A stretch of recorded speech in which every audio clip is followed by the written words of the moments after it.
Welcome to lesson 38 of the course on industrial automation and control under the NPTEL program. In the last lesson we had been talking about the Fieldbus network, and we had seen the basic nature of the protocol. We had seen the bottom layers, the connectivity, the data link layer where basic cyclic and acyclic communication is realized. In this lesson we are going ahead and we shall take a look at the two upper layers of the Fieldbus network, namely the Fieldbus application layer and the user layer. So, looking at the instruction objectives, describe communication protocol supported by the Fieldbus access sublayer. As we have mentioned before, the Fieldbus application layer is actually consisting of two sublayers. One is the Fieldbus message specification or Fieldbus message sublayer, and the other is typically referred to as FMS, and the other is the Fieldbus access sublayer or FAS. So, here we will describe communication protocol supported basic features of Fieldbus access sublayer, then the virtual data services which are supported by the Fieldbus message sublayer. So, we will basically take a look at access sublayer functionality and FMS functionality, so that you understand the basic purpose of it. Then we will go over to the user layer, and after this you should be able to understand the basic architecture of a Fieldbus device and how user computation is done. And finally, we will take a look at the various system, network and time management functions that are essential to realize a virtual distributed control system, right. So, before we start ahead, let me mention that these networks are extremely complicated, and it is very difficult. Apart from my own limitations, it is very difficult to give a detailed idea of the Fieldbus network in one or two lessons. So, the basic objective of the lesson is that you form an overall idea of how a network works, and in particular how a network for control will work and what kind of facilities are available for programming and in terms of programming and functionality. So, this is what we are aiming at.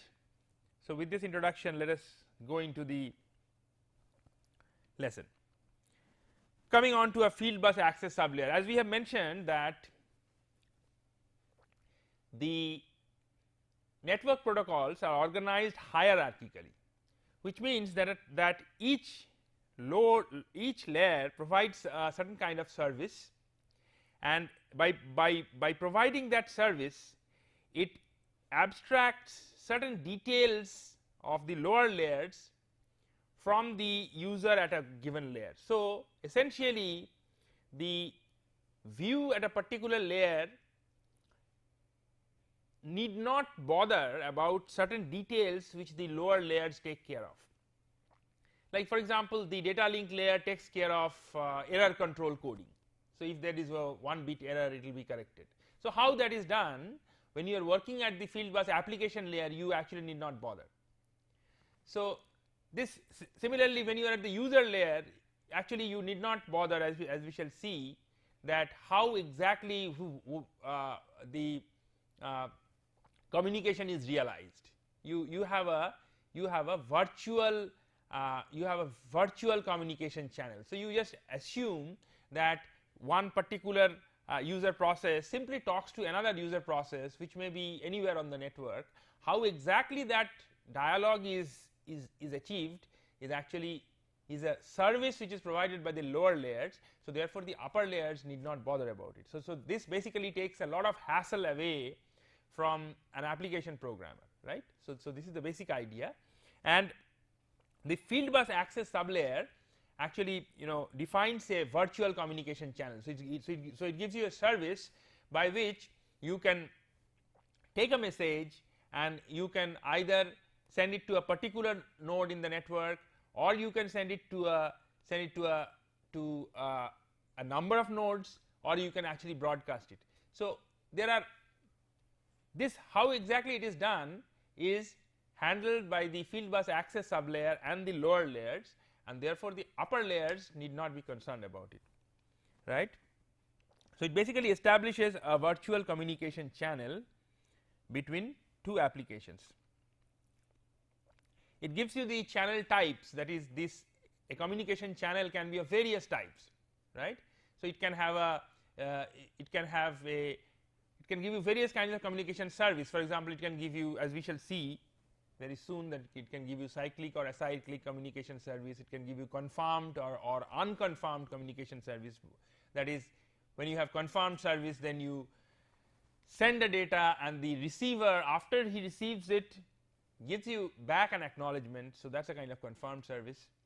On the other hand, you may have an unconfirmed service in which the user process does not expect any acknowledgement. So in short, the type of the channel and the type of the communication, it offers a certain number of services to the upper layer in terms of that. So for example, it can establish a one-to-one bidirectional channel, or a one-to-many unidirectional channel of type 1, and or a one-to-many unidirectional channel of type 2. We shall see these things in greater detail. So I am not explaining what these this by the way should be this should be QUB, not this should be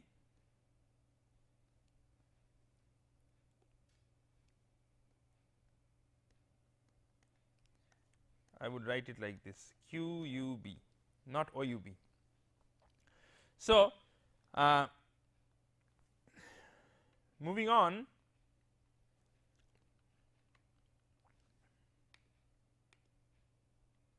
so let us look at the one-to-one bidirectional or QUB communication. Here Q means queued, let me write it. QUB is queued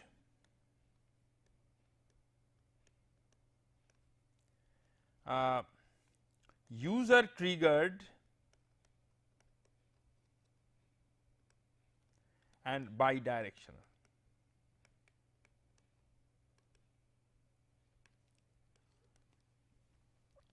So this is, first of all, this is a connection oriented protocol. What do we mean by a connection oriented protocol? What we mean by a connection oriented protocol is that it is a one-to-one, that is, one particular node, when it sends a message, the message is meant for a particular node. So it is connection oriented. It is acyclic. Typically, these are used for operator commands given when a particular, let's say a host wants to configure a device. So it uses this QUB kind of communication. So it is a queued storage type of communication, in the sense that a queued storage is that, you see, for purposes of efficiency, the communications between the, see in any communication a message is sent by a sender and it is received by a receiver. Now both of these processes are actually programs, right. So they are doing their own jobs. So now if we require that for example, it may happen that for better efficiency, that the sender will actually send the data, and after it sends the data, after it reaches a particular place in the receiver, sender will simply send the data and it will get stored. Now when the receiver will actually use it is the receiver's business, right. So here you have a sender, here you have some sort of a memory, and here you have the receiver. So, the sender is actually writing to the memory, and then it is computing, it is writing to the memory, and then it is going on computing again. Now, when the receiver will read this memory and take this value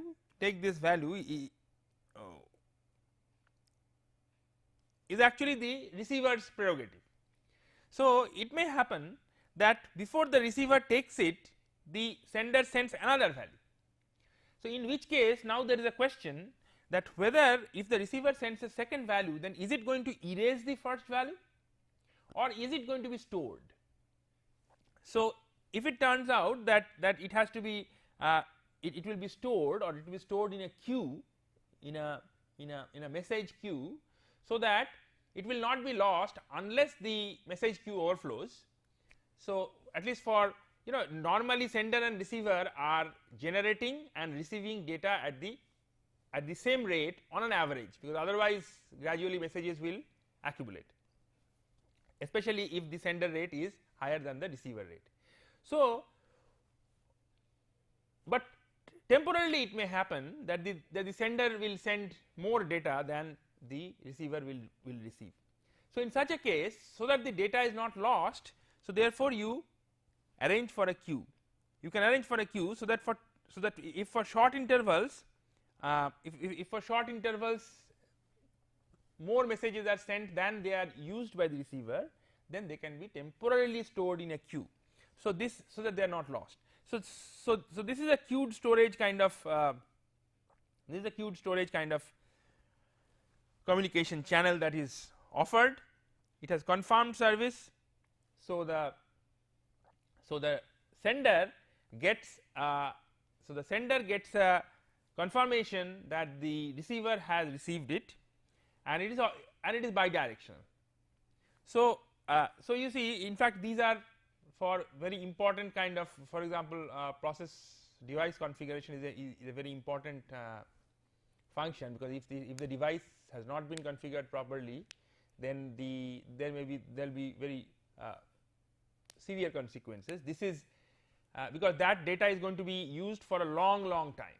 It is not like you are continuously sending thousands of packets of data and then just one of them have got lost, and it will be quickly overwritten by writing it another time. So, it is not like that. Here it's one piece of data which is going to be used for a long time, for a good amount of time when you are configuring a device. So, therefore, a confirmed service is actually needed. So, and it is bidirectional, right. So, this is a one-to-one bidirectional channel. Then you have a one-to-many unidirectional channel of type 1. So, BNU means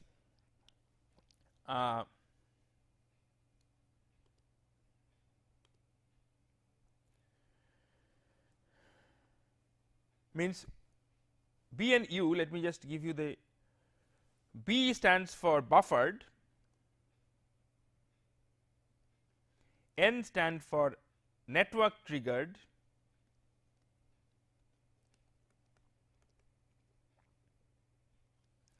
and U stands for unidirectional.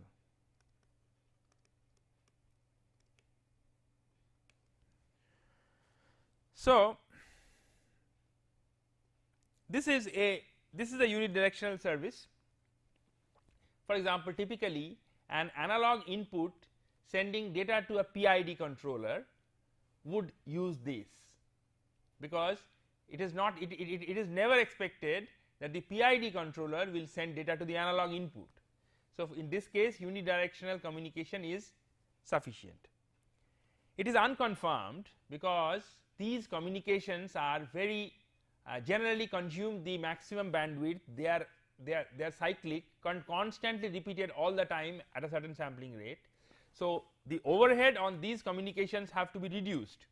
So, if you use a confirmed service, typically confirmed service is going to use more network bandwidth, because a confirmation is also has to be transmitted. So, for communications which are very frequent, we want to reduce that overhead, so that they can be done that is finished quickly. And moreover, even if one data is lost, very soon it is going to be provided with another data. And thirdly, the chances of data loss have already been minimized by other engineering techniques which are used in the physical and the data link layers. So therefore chances of data getting lost are anyway low. So therefore there is no point incurring that particular overhead of service confirmation. So this is an unconfirmed service. It is also connection oriented, although you can send the data to more than one places. So for example, an analog input can send the data to a PID controller for control.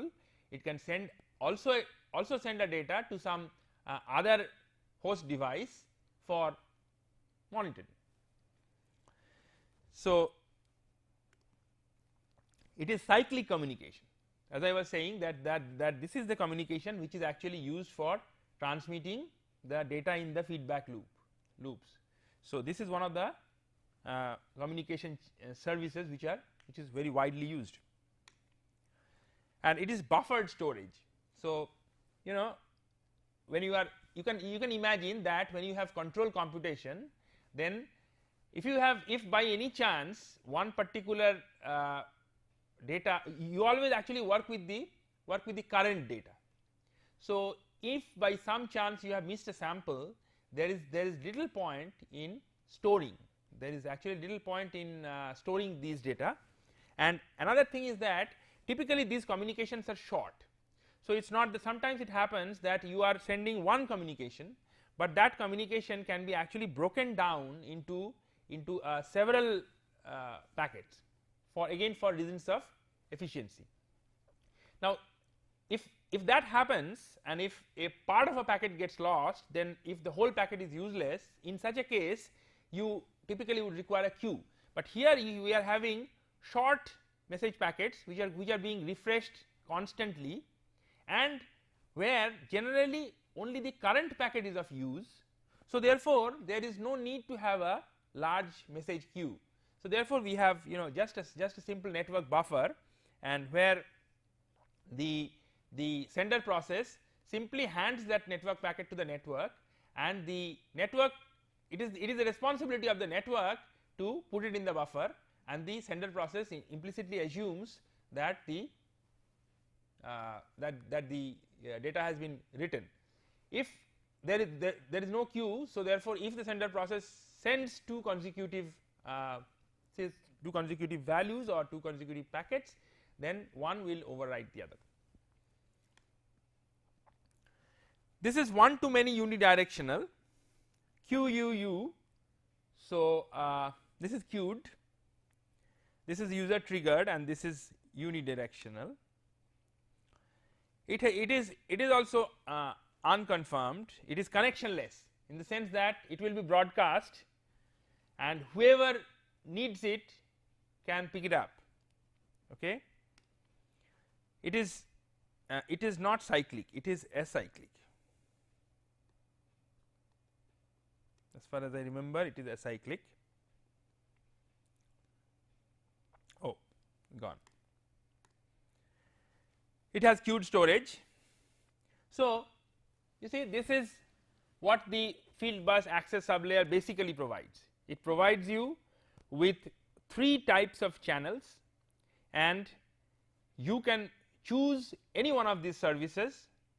From the user layer you can request the Fieldbus access sublayer to send your packets which have been formed by the Fieldbus message sublayer, to send the formed packet to a particular node in the Fieldbus network using a particular virtual communication channel, and the Fieldbus access sublayer will actually take care of the rest. So you have to just pick the service, and you have to pick the destination nodes. That is all you have to do, and your packet will reach. Now what does the Fieldbus message specification layer do? It actually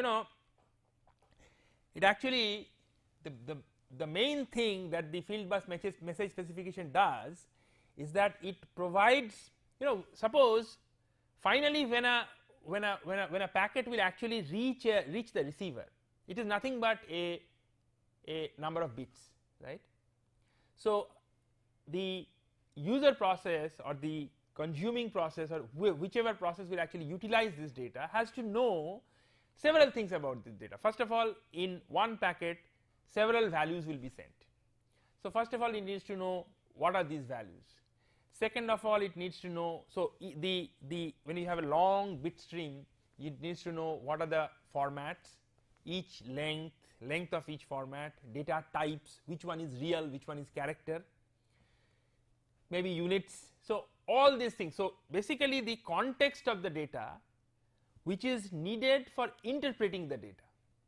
So, that has to be provided, that is to be provided by the Fieldbus message specification sublayer. So, the user layer need not be bothered about it. So, the user layer is freed from it. So, the user layer simply gives you the value saying that I want to transmit this temperature value to that node, and then the appropriate format by which the received process will understand that it is indeed a real number and expressed in which unit, so that it can use that value. That is achieved by transmitting that value in a particular message format. So, that message format is actually formed by the Fieldbus message specification layer. And so, just like there are a number of services which the Fieldbus message specification layer provides. So, depending on the you actually transmit data in various contexts. So, sometimes you transmit data for invoking a program.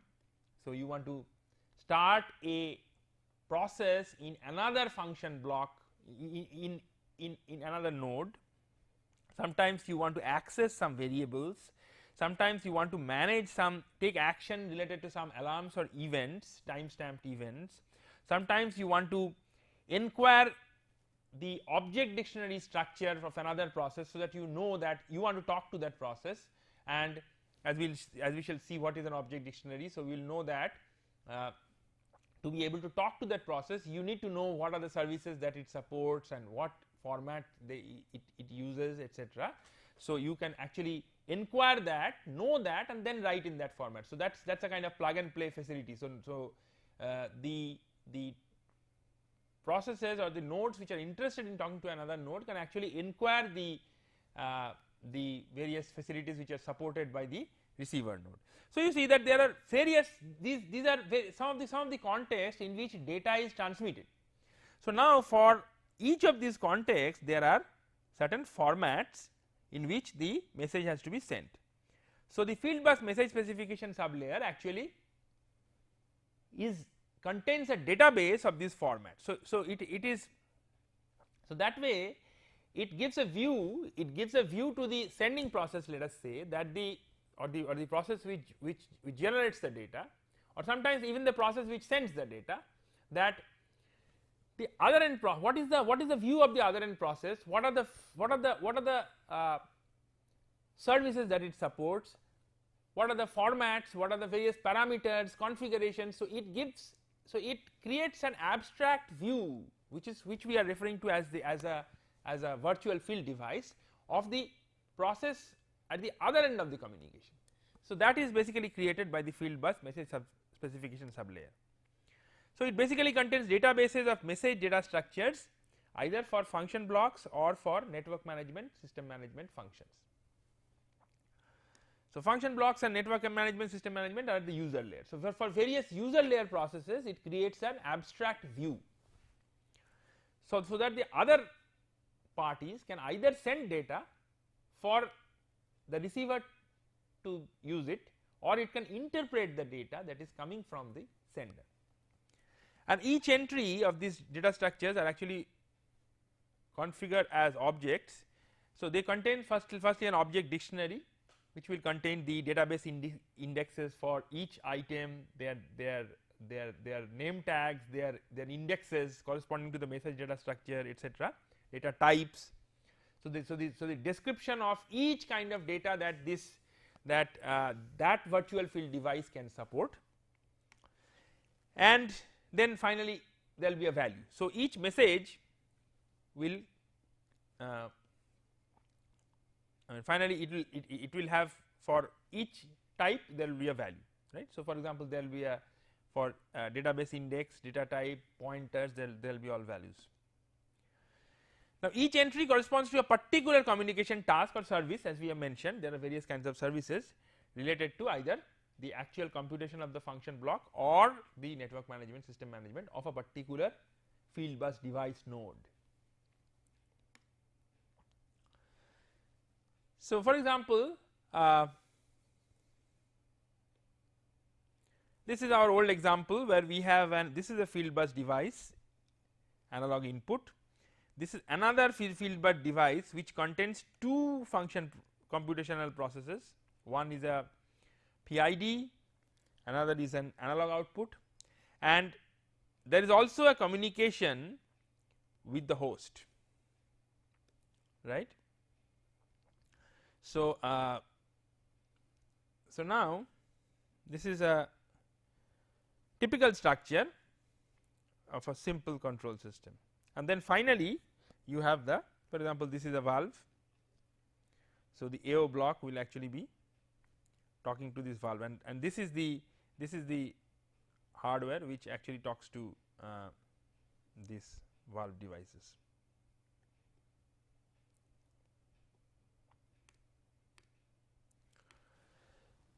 So, now this is the architecture of a Fieldbus loop. Now let us look at the architecture of a Fieldbus device. So, now we are coming to the user layer.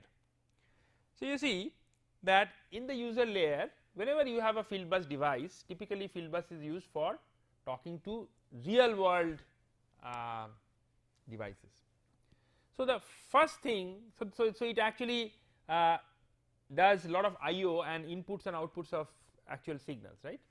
So, therefore, naturally this real device is actually a piece of hardware which is existing in the field. So, the first block, and it is sending signal. So, that signal is maybe is getting processed internally by some other electronics hardware, and then finally it is coming on to the software process. Now, you see that we are requiring for what do we need for communication? We need for communication is that each of these devices should have a particular standard interface, so that other devices which want to talk to it knows in what language to talk to it. So, the front end of each of these devices should be standard, so that other devices can talk to this front end and can transmit data. This is the requirement for interoperability. On the other hand, but you can never say that all field devices must be built in a certain way. How they will be built actually depends on the manufacturer. So, the manufacturer should always be allowed to use a much better signal processing algorithm which may be invented later on, or he may use a particular kind of sensor which will send data in a certain way. He should be able to change it whenever, I mean he can change his product line. So, there has to be a, so while you are trying to have standardization and interoperability, you cannot stifle flexibility or freedom of building a device. So, therefore, the Fieldbus devices are actually broken up into two parts, right. So, any device will have two parts. One part will be the vendor specific part. This is its internal construction, no standardization, the vendor can use whatever he wants, and this part generally interfaces to the external signals, external entities. But once these data are computed, there also has to be a standard interface, standard computing and interface support. Computing is necessary because for quick configurability, what the basic idea is that industrial control computations are not of infinite variety. They probably 80 or 90% of the computation are of a certain types. When you have a PID when you have a controller, probably 85% of your controllers can be realized by having within some 10 different algorithms. So if you, so for ease of programming you can provide some, you can always provide some templates like a PID computation template, which where the user does not have to write any code, he will simply give the values of Kp and Ki and D, rather Kp, Ki and Kd values, and then the computation will be done. That is for ease of programming. But ideally speaking, the user is still free to put his own very possibly very great and very advanced algorithm. Only thing is that if he has to put that, then he has to put it in the vendor specific part, or otherwise there is also there is also a standard part. This is the standardized part. Standardized part. So this standardized part is used in two ways. Either they consist of some typical computational templates which you can use for easily quickly building up your system, and they are used for interfacing with other standardized parts, right.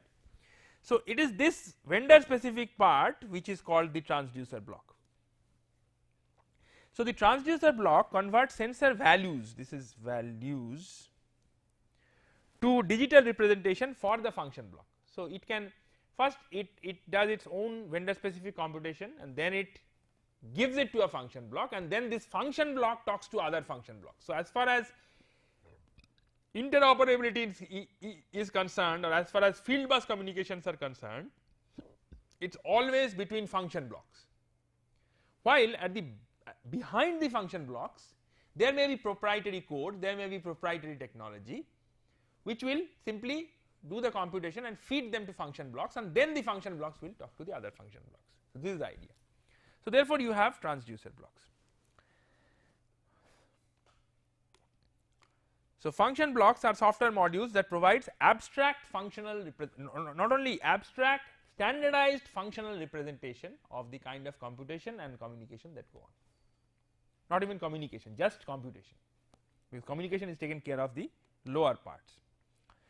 There are two other kinds of blocks. For example, there are resource blocks which keep track of the hardware resources, the kinds of, because these can be inquired by other devices. So this is more a management requirement, and there are various other kinds of software objects which you can use for for supporting some typical functions efficiently. So because they are they may or may not be required, so they have been separated out.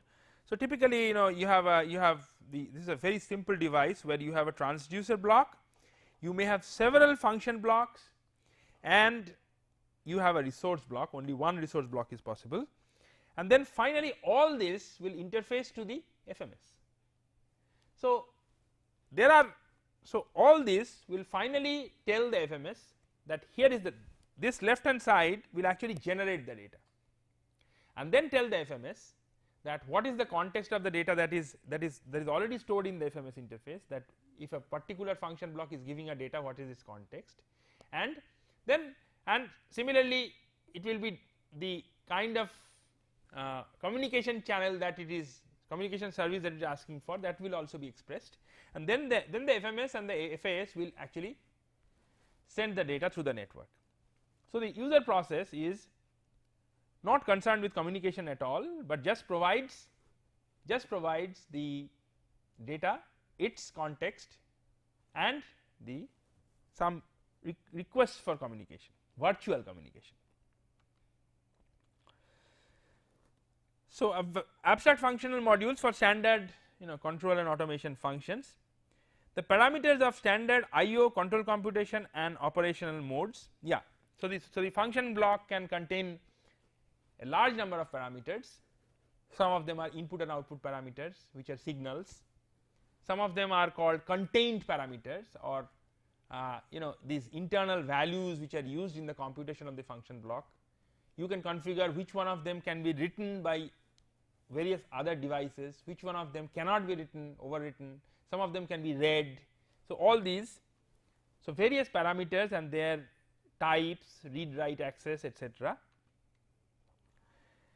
then it contains, obviously it contains an algorithm, which is the algorithm is not if you are putting the algorithm in the function block, then it has to be it actually you must build it by choosing some a list of, it is not vendor specific, and but although Fieldbus it is not vendor specific is the transducer block. So, but you have a large library of common function blocks defined which is continuously increasing, and you can implement your algorithm using that library.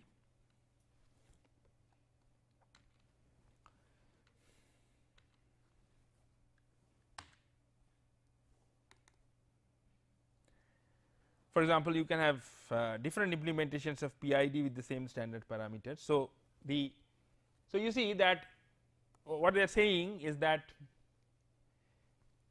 you can you are only defining a PID, but sometimes maybe sometimes you can implement an algorithm which has the same interface, but a different algorithm, that is possible. And these function blocks are virtually connected across the network. So, when a AI talks to a PID, it is immaterial or it is not known to it where in the network it actually resides. So, it just says that I need to send this value to this PID, and then the rest of the network achieves that. So, the virtual connection is actually realized by the network. A Fieldbus device can support multiple function blocks. So, there can be multiple function blocks in one Fieldbus device, and there typically are, and associated with each function block are various parameters. There is some computation, and apart from this there are some other types of computation, and together. So, all these computations actually finally provide the functionality of the device, that what this device can do. So, what monitoring functions it have, what self diagnostics it has, what calibration facilities it has, what control facilities, etc. So, all this software together constitutes what is known as a function block application process. So, this comprises the function blocks, the transducer block, and the resource block, as well as various software objects. So, what are those software objects we will see, and it generates the data and passes to the application layer for communication, as we have seen. So, here is a view which of the function block application process. So, you see that there are transducer blocks which actually interface with the IO electronics, and there are the function blocks which actually compute the core functionality of the device. Apart from, and there is a resource block which keeps tag of the resources in the system. Apart from this, you have a number of objects, like for example, you have view objects, you have trend objects, you have alert objects, you have etc. So, these are typically objects which actually talk to the function block, they are inside the function block application process, and they provide certain specific kind of services. For example, an alert object may continuously monitor these function block data, and then if some configured event, some event condition that you have configured, that some temperature going higher than some other value, etc., then it can actually generate an event, timestamp it, that at such time an event was generated, and then communicate it. So, these communication functions have been separated, and they are independently scheduled units in the software. All this is software. Similarly, when you have trend or view objects, this actually trend data is need not be sent so frequently. So, there can be you can accumulate the data and probably average it over some interval and then send an average data, and that will be adequate for doing trending. So, such averaging computation and then putting a lot of data in within one packet and then sending it just for trending, such functionality are typically supported by the trend object. Similarly, you may have view object which can create dynamic files of various variables for viewing at some host or some operator station. So, these are separate objects which free the main function block and from executing these tasks which are typically infrequent, and they separate these tasks as independently schedulable units. Then you have some link objects. So, the link objects are after all this, some of these objects actually communicate with the FMS through a link object. So, the link object's job is actually interpreting the various address tag assignments and then asking for a particular service, I mean mentioning which service is to be used, and then sending that request. After adding all those things, sending that request to the FMS, and then the FMS works further below and does either cyclic or acyclic communication as required. Then there is always a system management function. So, various kinds of tasks are needed, as we shall see, regarding related to time, related to network address management, etc. So, those are done by this system management and network and management functionality.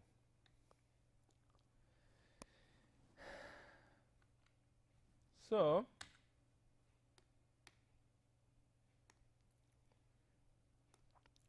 here we have the alert objects, monitor status of various blocks and reports with alarm or event timestamp, as I said. Trend objects stores trend data and sends in one file. So, basically when you are sending trend data, every communication has an overhead. So, if trend data is required infrequently and can at one shot it can update some past data. So, therefore, it will have much less overhead if you can club, rather than sending trend data very frequently, store the data, probably compress it in some way, probably average it out, and then send it in one file, so that the trend will be updated for a so trend updating has to be for a longer interval, right. So, this will reduce communication overhead and will improve communication efficiency. Similarly, view objects are dynamic files of variables, status, indications, etc., which you typically use for monitoring and supervision and operator stations. So, they actually put together probably a view of the process by taking values from different function blocks and then putting them in a certain defined view. So, a certain defined view of the process, for example, when a process is working in a certain mode, let us say in a maintenance mode or in some test mode or in some manual mode. So, in each mode you may require a different view configuration. So, in that mode you would like to see those quantities related to the process. So, such view objects can actually provide you those views. Similarly, link objects provides for the communication of variables or alarms, events, all these that the other objects or the function blocks need to transmit, and they create the they define the destinations and the required service type to the FMS. You have network and system management functions which are address and tag assignments. So, you see every device is going to have a network address, and in each device there can be even hundreds of different signals. Each one of them have to be assigned a unique address, a unique tag. So, it is with this address and tag that when a particular data arrives, first of all using address it will arrive at a node, and then after it has arrived at that node, what data it is and how it is to be used, that will be one of the major things which will determine that is the tag, that is which particular signal are you getting, right. Then there is an absolute need for time synchronization, as we have seen that it requires a very, because it is real time communication of hundreds of function block processes. So, requires absolutely properly scheduled communication. So, therefore, time synchronization, that is every on the bus segment everybody has the same sense of time, is actually very important, and therefore, various time synchronization techniques are there. So, such time synchronization has to be done. Then certain function block application process has to be started, and their executions have to be managed, and finally, there are other network management functions which are carried by this network and system management. So, you see here we have, there are, as I said, that Fieldbus standard provides a large number of function blocks which is ever growing. So, some of the, for example, you can have a manual output. So, you take a manual input from some manual device and you directly send it to an analog output. So, this is a manual outputting. Similarly, you can have feedback control, you can either have a PID algorithm, so an AI, a PID and an AO, or you can have a PD control algorithm, so AI, PD and AO. You can have several kinds of PID, PD and various other things. For example, here you have ratio control. So, in ratio control, a fraction of one particular stream is used as set point for another particular stream. So, you see that this is being used as a set point for the PID and this is being used as a feedback. So, finally, the PID is doing ratio control. Similarly, you have cascade control. In cascade control, again the output of the outer PID block is used as set point of the inner PID block. So, this is the outer PID block where you are getting AI as the feedback, then the output of that is being used as set points to the other PID block, and finally, and this is the feedback of the inner loop. So, this you get the final output. So, you see several such algorithms can be configured using standard function blocks libraries available with the Fieldbus standard. Similarly, there are Fieldbus gives you facilities for doing, as they say, doing plug and play operation. So, what happens is that there are, even although it is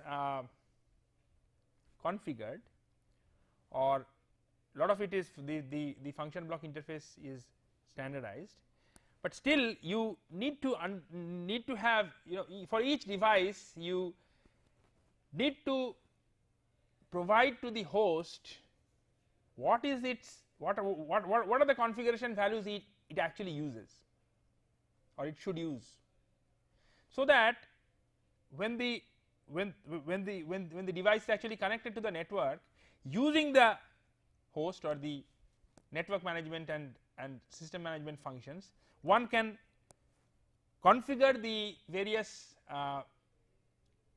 one can configure devices, one can also set other kinds of one can also set the parameters which are to be used while interpreting the data from the device. So there is some sort of it is like a device driver. So along with a device, one needs a device driver that is called, in this case it is called a device description, and it is written in a particular standard language called device description language, and which is actually supplied along with each Fieldbus device. It is supplied by the manufacturer. It has to be either supplied, or if it is a very standard device, then it can sometimes be downloaded from the net. But in any case, once you have the device description and then if you receive data from the Fieldbus device, then you can interpret the data and you can even configure the data.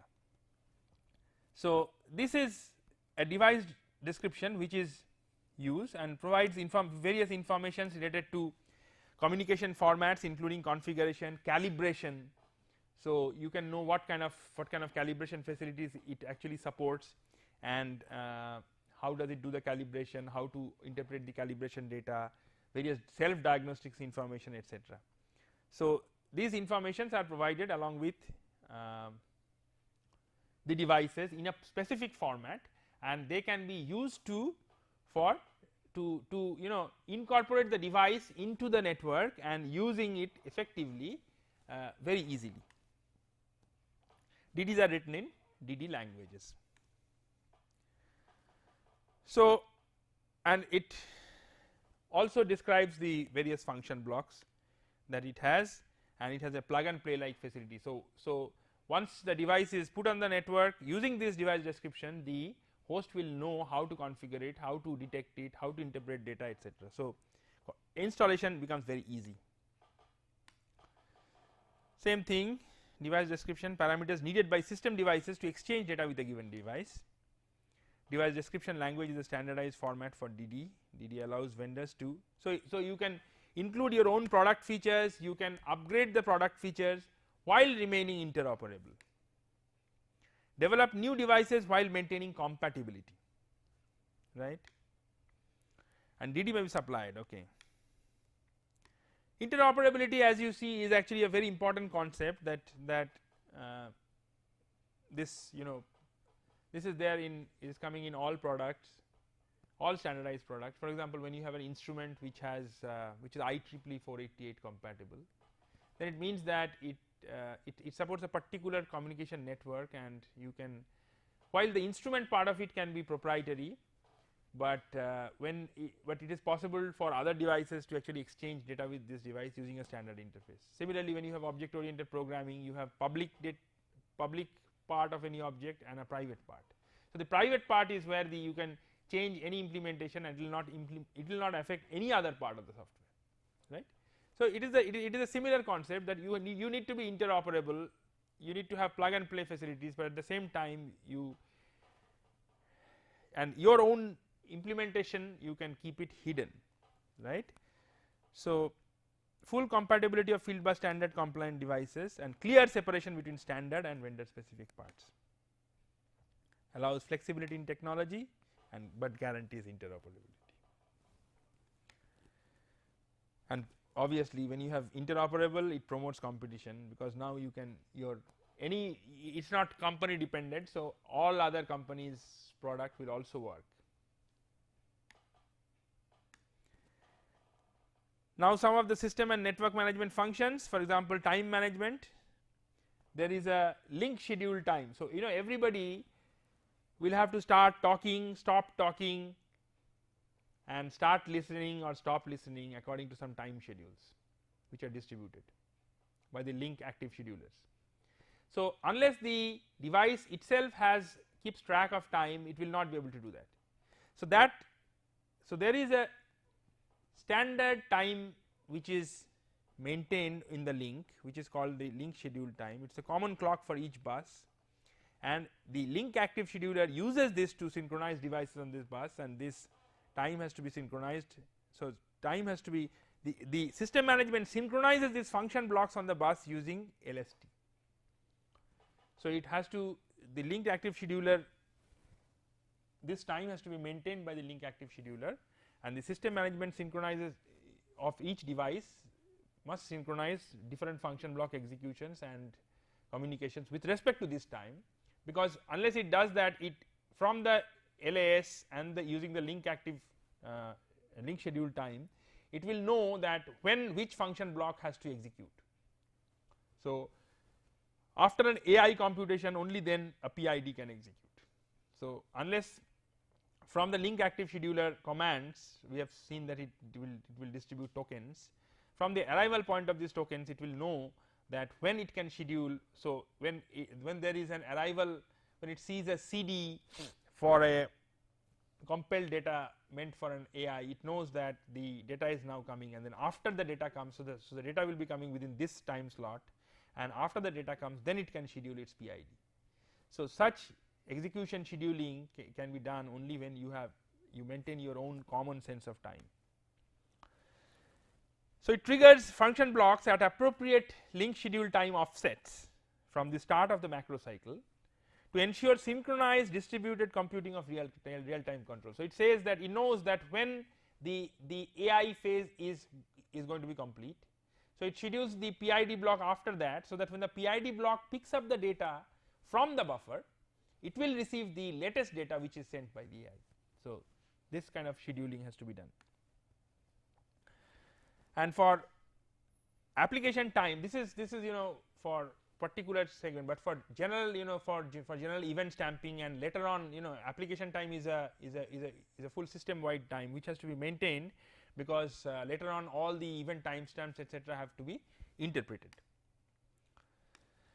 So here we have communication within a control loop, that same diagram, so we will skip it, and we have already seen this, that we how we communicate using cyclic and acyclic communication over macro cycles and using elementary cycles. And we have also seen this. So you see, that is what I was talking, that the inputs will be sampled, then there will be some communication, then the PID block will execute, then the analog output block will execute because they are on the same device, no communication needed, then the output block will communicate to host, right. So in this way communication will be scheduled by the system management, rather the computation will be scheduled by the system management functionality for control. So, again network and system management. So, it basically involves address and tag assignments and maintaining them, and when a device comes on, recognizing that device, when a device goes out of the network, removing it from the scheduling list. So, all these are network address and tag assignment and management. Then time synchronization, function block starting, execution management, and network management. So, we have come to the end. Before that, let us review the lesson. So, we have looked at the FAS sublayer, which basically defines the virtual communication channel and provides 3 different kinds of communication channels. Then we looked at the FMS sublayer, which provides 42, or 42 is a number, it keeps changing. So, different kinds of information services and provides the message data structures for those services. And finally, we saw the Fieldbus device architecture, which actually lets the manufacturers provide a standard interface to their computation while maintaining their own proprietary flexibility. So, we saw the function blocks and their execution and the system and network and time management functions. Before we end, points to ponder. So, mention one control monitoring task each, right, that is suited to the communication model supported by the FAS. So, QUB, BNU, QUE, for each one try to find a task which can use that model. Explain how the functions of the FMS are different from that of the AS. This is clear. Why is the transducer block vendor specific, function block is not? This is also clear, mentioned in the lesson. How is it ensured that a PIDFV receives its inputs? That is by scheduling done by the system management using link schedule time. That is all, and thank you very much.